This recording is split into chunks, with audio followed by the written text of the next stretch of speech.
Okay, let's talk about Brock now. Let's go. So certain players have kind of stood up to Kyle a little bit. Jimmy Ward, Brandon Ayuk hasn't gone so well. Oh, Jimmy Garoppolo stood up to Kyle Shanahan a little bit, said his plays freaking stunk. Didn't go so well for Jimmy Garoppolo. Then there's Brock, good old Brock, nice little Brock. He would never do something like that, except he's the guy who told, I think it was George Kittle, to shut up in like the first game they played together. That's really how he endeared himself to the team, by acting like a veteran who wasn't scared of anyone. He seems like he's behind the whole aw shucks middle America exterior, that he's hyper competitive and demanding. Do you think eventually Brock Purdy will stand up to Kyle and say, hey, I want to call some plays. Hey, I want to set protections. I want more autonomy because I'm the best quarterback you've had here. And it may not be this year, but when he's making $60 million a year one day, is he going to have it in him? All right. Yeah. When he gets paid. Yeah. Yeah. I think this is the new regime of the Kyle Shanahan era that is being ushered in. It's Brock. Kyle, make no mistake about it. Kyle and John got those extensions because Brock came in here and saved their bacon. If I'm Brock, I hate to put it to you this way, but I know you love me. I know you like our relationship, but I will never let you forget how I pulled your season out from the doldrums off the bench. And when it comes time for more than just season, your career, your tenure here. Yeah, your tenure. Really, it was on life support, especially when Trey still in the building, right? Like, not only that, but even when you moved Trey on, I made good on that move and put perfume on top of that stinking turd of a situation with another season to get you to the Super Bowl. So you guys owe me. You got to pay like you weigh.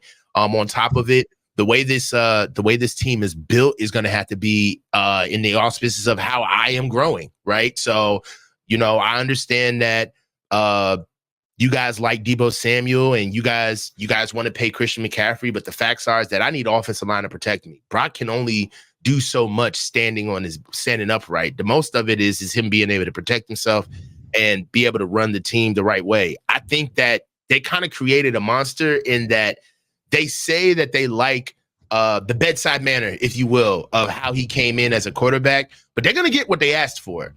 This kid was not developed here. He was developed outside of this organization, which means that he's got different roots, which means that there's really nobody here that can really like lay claim to his ascension. I think that Brock, I don't want to go too far off the rails because I think that Brock gets it. I think that he'll move. I mean, I'm not being sacrilegious here with my comment, but more in like Drew Brees, Tom Brady, like he's going to be consulting with the coaching staff. I really do see a healthy relationship between Brock and Kyle. For the simple fact that I think that Brock is smart enough to understand, and hopefully Kyle, that they need each other, right? Brock is in the position that he's in is because he was able to take advantage of the opportunities in front of him. But let's not make no mistake about it. Brock shines in this particular offense. I don't know what he looks like outside of this, and I don't want to. So if they come together and understand how they need each other, I don't think that it'd necessarily be a, hey, you run what I want, I'm running plays now situation.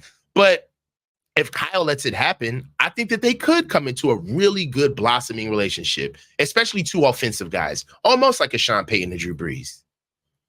Kyle says all the right things about Brock, like, hey, you're the real deal and he's really good and it should be MVP and da-da-da-da, but he still kind of treats him like he's replaceable in the sense that they don't invest in the offensive line. So if he gets hurt, if he dies, he dies. Like, who cares? Oh, well, that's football. They don't make any special considerations there, and they don't give him any like extra autonomy or power at the line of scrimmage. You don't get to set protection. Sorry. Like, you're basically a novice.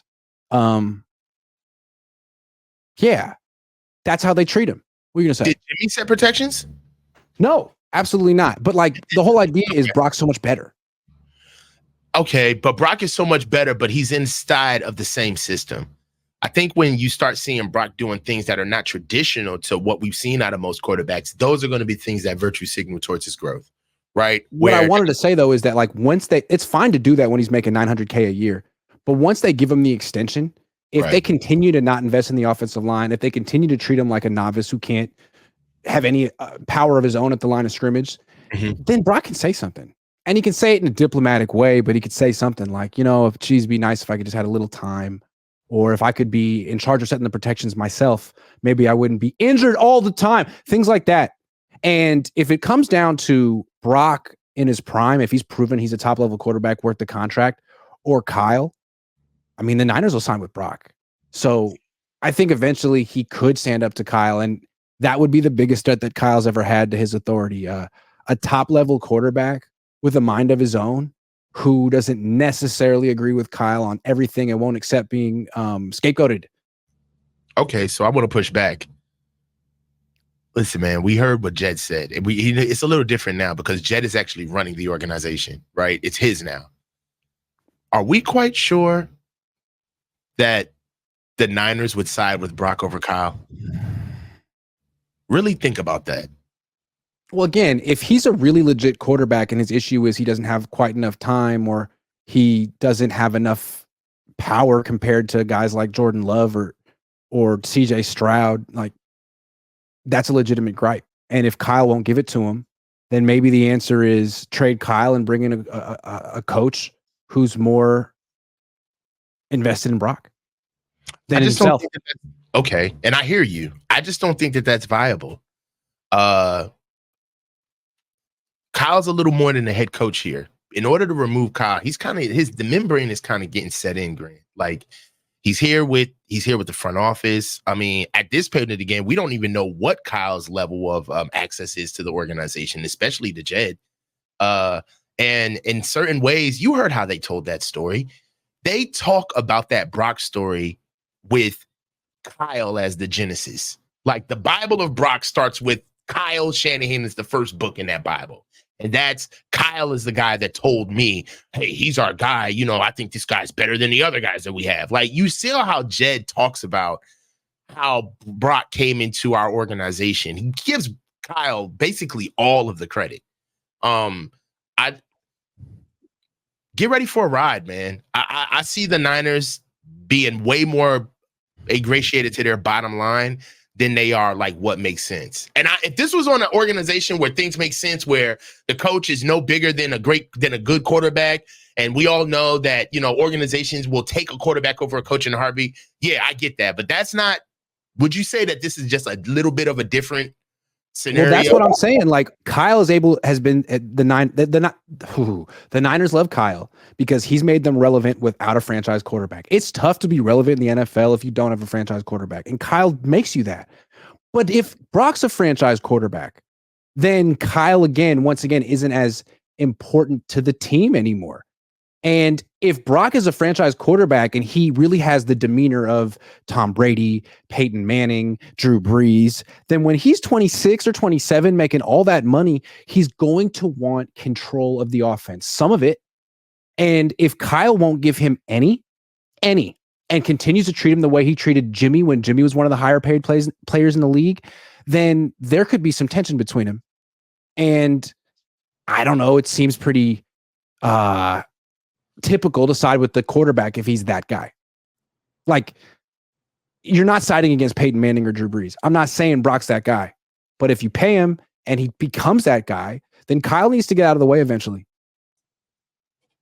All right. I mean, yeah. I just, the owner said that it didn't even matter if they lost the NFC Championship game. He still would have seen the season as a success. For me, that sounds like a guy who's so enthralled with what his coaches have told him that he's almost kind of like, I question if Jed can think for himself. I also don't think that Jed can see 3 years down the line what's waiting for him once he gives his contract to, who can see it though? I believe Kyle.